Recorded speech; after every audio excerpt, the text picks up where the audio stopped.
2010 সালের 2রা ফেব্রুয়ারি সেনাবাহিনী থেকে অবসর গ্রহণ করেন। নবীন মহিলা প্যারামেডিক মানসুরার নেতৃত্বে প্লাটুন মাননীয় প্রধানমন্ত্রী মঞ্চ অতিক্রম করছে।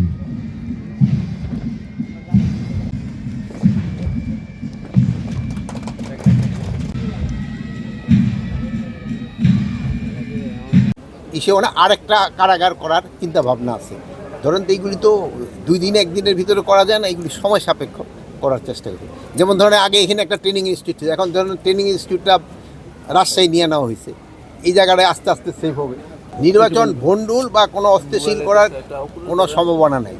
আর ওনাদের যদি সাহস থাকতো ওনার দেশে এসেই বলুক, ওনা আইনের আওতায় আছে, আইনের আশ্রয় নিয়ে আইসা বলতো। যেহেতু সাহস নাই চলে গেছে, বিভিন্ন দেশে চলে গেছে, এরা বিভিন্ন দেশে আশ্রয় নিয়েছে।